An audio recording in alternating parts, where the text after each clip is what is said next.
So ito na, mga kababayan, umpisahan na natin agad, no? Ito po.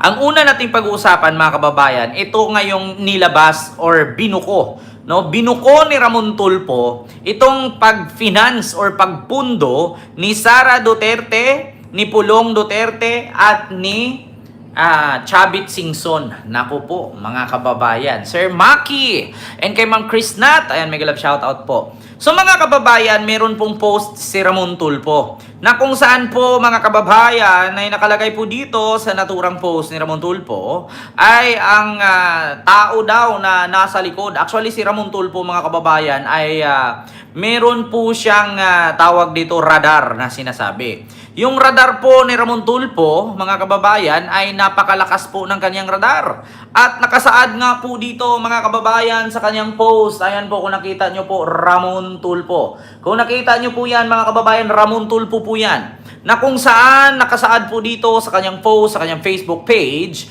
here's an insider list of people the government is watching that are behind the reported current destabilization. Nako po. Ang gobyerno daw ay nakamatsyag na sa mga tao na nagpaplano ng destabilisasyon or pag-aaklas or paghihimok or bubuo para patalsikin si Pangulong Bongbong Marcos. Eto na nga, nako po, patay mga kababayan. Eto na nga, babasahin ko na ba o hindi pa? Sa mga hindi pa nakapag-like, nako, hindi ko to babasahin. Mag-like po muna kayo dyan. Nako, eto na nga mga kababayan, nakalagay. Here's an insider list of people the government is watching that are behind the reported current destabilization. Romeo Porquis, Orly De Leon, Benjamin Magalong, Johnny Macanas, Gerald Bantag, Colonel Lacheca, Colonel Lacheca, Colonel Leonardo, Colonel Miltran, Kapitan Dado Enriquez, Fernando Topacio, Vic Rodriguez, Mike Dipinsor, Chavit Singson, Rodarte Marcoleta, Orlando Olamet at alias Monk. Possible financiers ay si BP Sara Duterte, Kong Pulong Duterte, Chavit Singson. Don't ask me where I got the info. I will tell kahit na pitpitin nyo ang bayag ko. Yan po ang sabi, mga kababayan, ni Ramon Tulfo po. Naku, mga kababayan, eto na nga. Alam nyo, ito ako, napagod na talaga ako mag-isip. Bakit hindi kayo maghintay nang matapos ang termino ni Marcos? Bakit nga naman nga gadali man mo makaupo sa pwesto nga naa pa may presidente wa pa man na natapos ang kanyang termino? Wag mong subukan kulungan ang bagsak mo. Diyos ko po, mga kababayan. Ito po according dito kay Ramon Tulfo, mga kababayan. Ayan nga daw po, may nagplano na daw di umano, mga kababayan, na pabagsakin nga daw umano itong si Pangulong Bongbong Marcos. At ang plano nga daw nila ay magsanib puwersa daw itong mga relihiyon na hindi naman nagbabayad ng tax. Ito daw mga relihiyong ito ay, naku po, bawal daw dinuguan. Pero pag walang kamera, naubos na. Bawal daw ang Pasko, pero may inatinang Christmas party. Yung isa naman, bawal daw ang magnanakaw, pero yung anak ng leader nila may kaso dahil sangkot sa flood control. Ay nako po, tragis naman yan. Mga kababayan, Diyos mio, tama yan para mag-martial law na. Actually, mamulait ito sasabihin ko sa inyo, mga kababayan, yung aking reaksyon. Walang problema kahit magkagulo sila. Kasi ganito po yan, mga kababayan. Yung plano nilang yan na pupunduhan nga daw ni Sara, ni Pulong at ni Chabit itong kaguluhang ito na gagawin kasi lulusubin daw ang Malacanang. Yun ang sabi. Kasi meron diyang KOGC, GIL at Iglesia ni Cristo. Sanib-sanib na daw yan. Puwersa-puwersa na daw. Oo. Iglesia ni Cristo na may 7 million, KOGC na may 8 million at may GIL na hindi ko alam kung ilan. Sanib puwersa na daw yan para sa planong destabilisasyon laban kay Marcos. Alam niyo mga kababayan, ito po yung sabi ni Pangulong Bongbong Marcos laban sa destabilisasyon na yan. Destabilisasyon. Ito po. Mga kababayan, wait lang hala, nawala. Ano ba yan? Ito po, mga kababayan. Naku, nawala talaga, mga kababayan. Ayan, nasaan na ba yun? No, nawala si PBBM. Mga kababayan, hanapin ko na lang. PBBM. Sumagot na dito sa rallying gaganatin. PBBM sa rally. Ito pakinggan ninyo yung sagot ni PBBM. Mga kababayan. And I hope that they don't, tanggalin na ninyo sa isip ninyo yan. We have a good idea who they are. And I hope that they don't, tanggalin na ninyo sa isip ninyo yan. Manggugulo kayo, wala namang mangyayari, may masasaktan lang. Nasasaktan pa yung mga kasama ninyo kuminsan. Yung mga pulis, wala namang kinalaman yung pulis.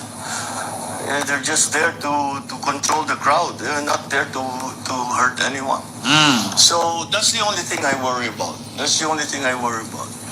Because we know the reasons for this. The reasons is the outrage for what we have been slowly or not so slowly discovering about some of these projects that were egregious in implementation and shameless in I don't know what you want to call it, in dishonesty and abuse. So of course they will of course that will be a cause for outrage. Those funds are supposed to go to people, to feed people, to make their lives better. That all disappear because they're buying airplanes and buying big mansions kung saan-saan. Diba? It's, of course they'll be angry. Isipin mo, ang buhay nila ganyan, kami gutom. How can you be happy? We have a good idea who they are. Diba? We had good idea who they are.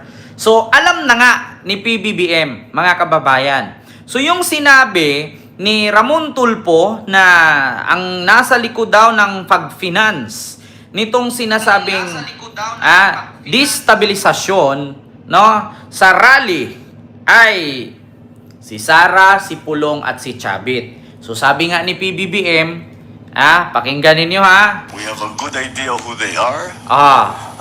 And I hope that they don't, tanggalin na ninyo sa isip ninyo yan. Manggugulo kayo, wala namang mangyayari, may masasaktan lang. Nasasaktan pa yung mga kasama ninyo kuminsan.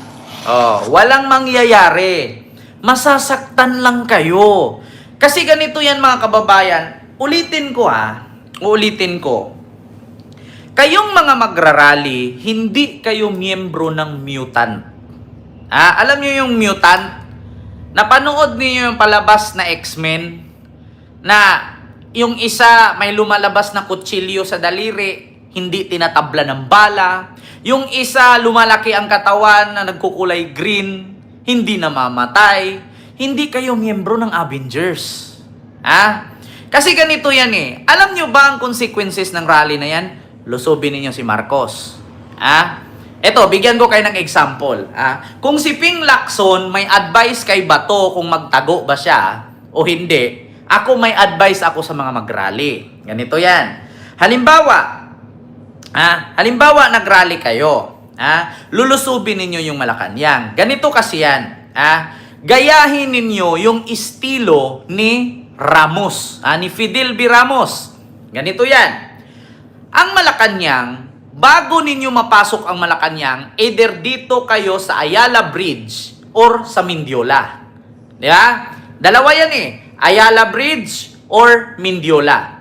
Ngayon mga kababayan, kung bago ninyo mabutas itong tulay ng Ayala Bridge or nagtahan sa may Santa Mesa or Loyola, no? Dito sa may Maynila, malapit sa UST, no? Or UE ba yan? Bago ninyo mabutas yung 300 na yan, nakaalerto ang Malacanang. First, harang yan. Pag nilusob ninyo ulit at nasira ninyo yung pangalawang harang, may pangatlong harang pa. Pag nilusob ninyo yung pangatlong harang, wag po kayong mag-expect na ang sasalubong ninyo ay hindi baril, bala, teargas o granada. Tandaan nyo yan mga magrarally. So ngayon, tatanungin ko kayo, yun bang paglusob ninyo at makatanggap kayo ng pondo sa di umano'y finance ni Sara Pulong at Chavit? Kapag ikaw ba ay natamaan ng bala ng M16, shotgun, machine gun, Armalite 45, teargas o granada, pag naputol ang kamay mo, tutubo ba ulit? Kaya bang isustain sa ibinayad sa inyong 3,000 pesos per head? Pag nahagisan ka dyan ng granada, naputol ang hita mo, naputol ang kamay mo, okay lang sana kung kalahi ka ni Piccolo na pag natamaan, tumubo ulit. Okay lang sana kung may lahi kang lizard. Okay lang sana kung may lahi kang butiki na kapag naputol, tutubo ulit. Kasi kung 3,000 per head lang, dahil sa galing sa pundo na yan, kaya sasanib ka dun sa rally, sa bahay ka na lang. Manood ka na lang sa Facebook, maglaro ka ML, itulog mo yan, maglulo ka na lang. Ilulo mo yan, labasan ka, masarap pa, tas tulog ka. Isasama ka doon ka init-init. Wala kang kuto, nagkaroon ka ng kuto. Wala kang sipon, nagkaroon ka ng sipon. Wala kang sugat, nagkaroon ka ng sugat. Wala kang pilay, nagkaroon ka ng pilay. Tapos ang bayad sa'yo, 3,000. Tapos magugulat ka pag abutan na, kulang na yung 3,000 mo. Kasi bakit magiging 500 na lang? Tandaan ninyo mga magrarally, hindi kayo miyembro ng Avengers at hindi kayo miyembro ng X-Men. Ito pangalawang advice ko sa inyo. Hindi kayo miyembro ng Avengers, hindi kayo miyembro ng X-Men. Isa, dalawang harang, papunta sa Malacanang, pangatlo, bala na ang sasalubong sa inyo. Pangalawang advice ko sa inyo, walang problemang sumama sa rally, bayad ka man o hindi, karapatan mo yan. Pero, sa bagay, mga bubo kasi itong mga DDS Pero ito mga kababayan, kapag sumama ka sa rally, paniguraduhin mo na nandun si Sara na una. Nandun si Pulong at si Chavit.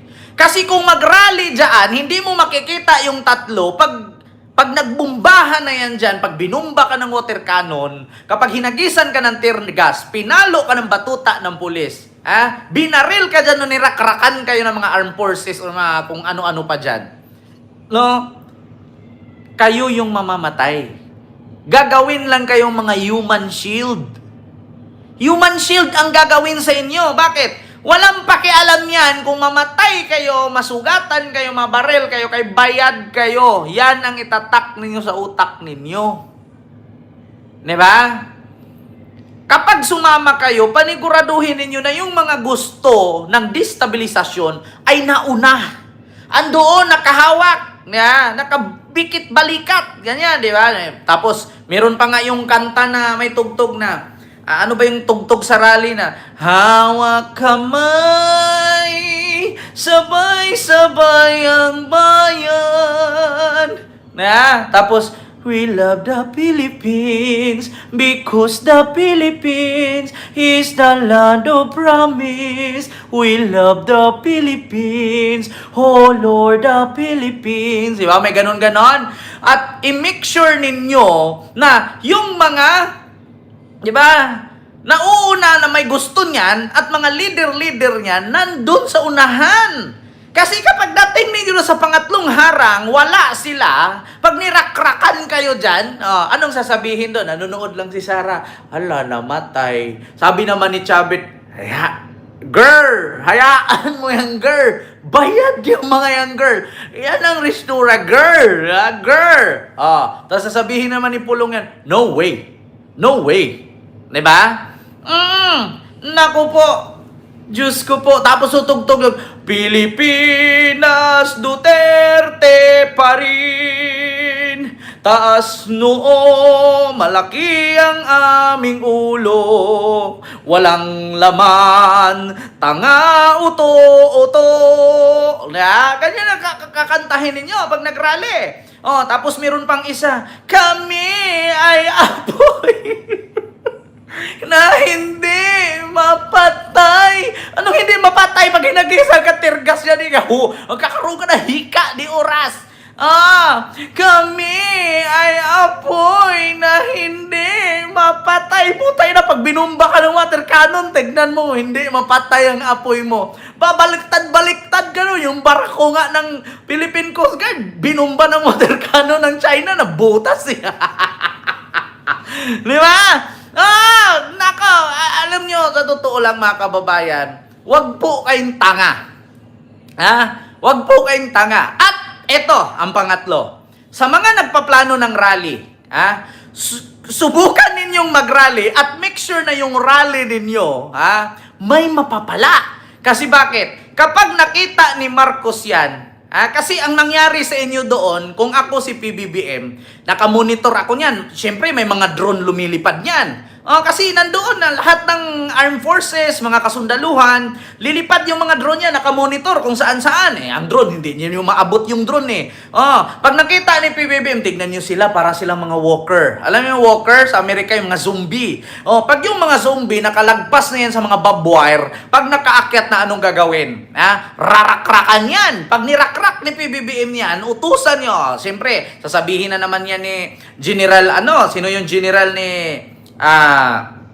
Babian Ber, Mr. President, anong gagawin natin, Mr. President? Nandyan na ang civilian, pumasok. Titirahin na ba namin? Ganyan mangyayari. Ngayon, once na ang general o si Bronner, ibalik natin yung nakaraang panahon ni Apu Lakay. Pag nagpunta na si Bronner, Mr. President, anong gusto mong gawin? Rarakrakin na ba natin? Ganyan yan. Pag sinabi ni BBM, no, hayaan nyo sila, kalayaan, karapatan nila yan. Pero ngayon, hindi na ganun ang sasabihin ni PBBM. Anong sasabihin ni PBBM? Close all the gates. I will declare martial law. Pag nag-declare ng martial law, putang ina. Yang ngak-ngak na ngak-ngak ni Sara, yung tirada ng mga Duterte at tirada ni Chabet, tikom bibig lahat yan. Maniwala kayo sa akin, mga kababayan. Maniwala kayo sa akin. Yung katulad sa ginagawa natin ito, limitado na to. Yung pag-uwi ninyo hating gabi, hanggang alas 6 lang kayo. Maniwala kayo sa akin. Hindi ko man naabutan yung martial law, pero napanood ko kasi Myanmar. Napanood ko kasi ang El Salvador. Kung gaano sila kahigpit.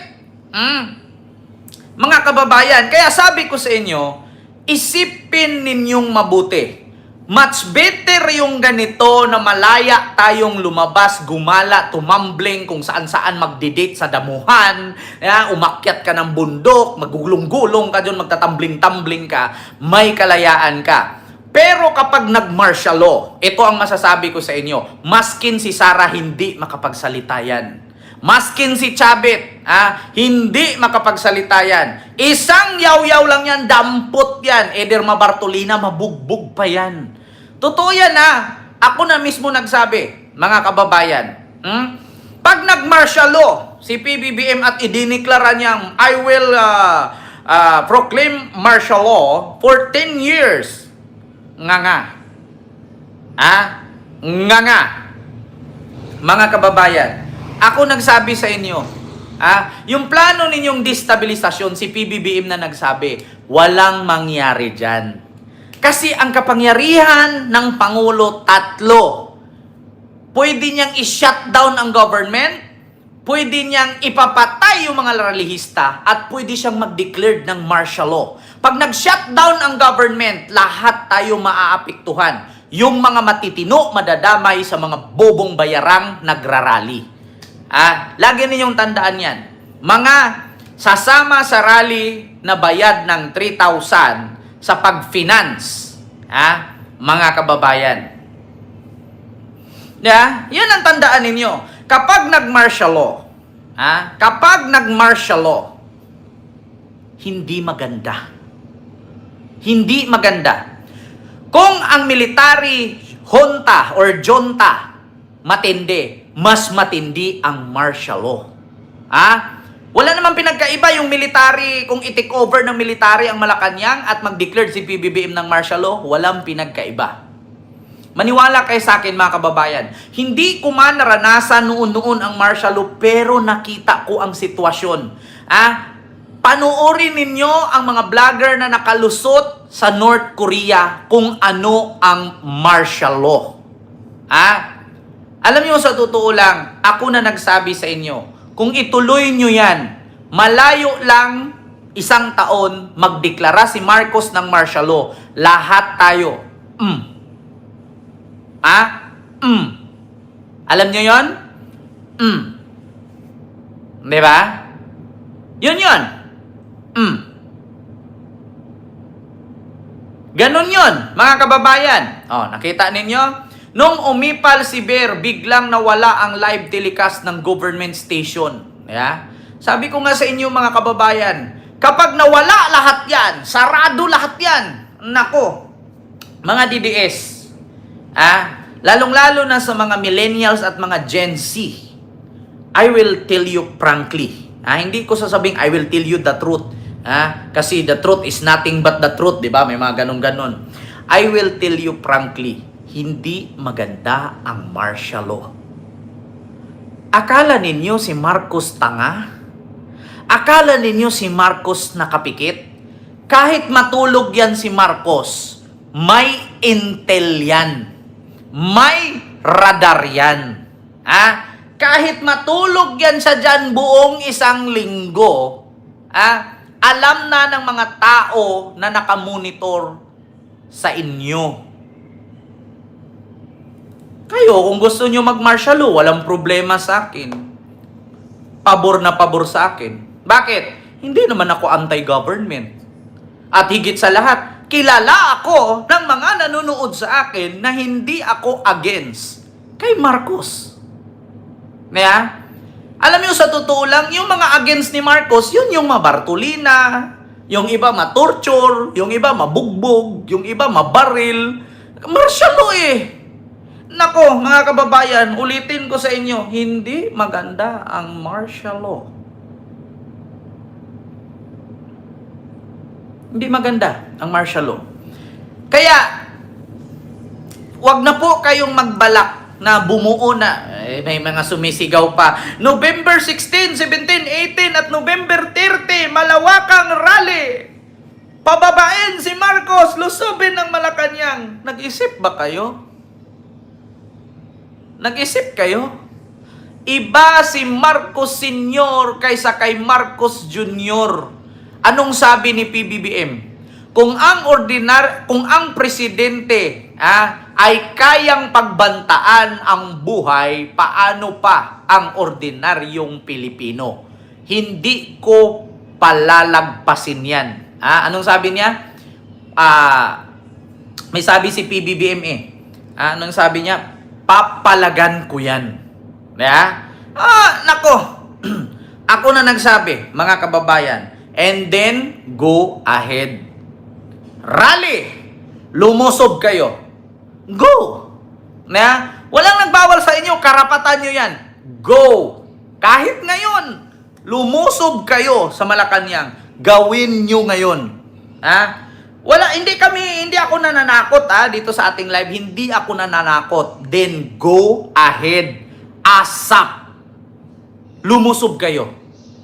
Walang nagbawal sa inyo. Ituloy nyo kung ano yung gusto ninyo. Go ahead. Diba? Gusto nyo yan Go. Sa lahat po ng mga gusto na mag-rally at nagsabi dyan, November 16, 17, 18 at November 30, go! Ituloy nyo yan. Karapatan nyo yan, kalayaan nyo yan. Pero pag nagdeklara ng martial law, kung kaya ninyong sumalo ng bala, kung miyembro kayo ng X-Men or Avengers, and then so be it. Go ahead. Yun lang. Yung aking reaksyon, mga kababayan.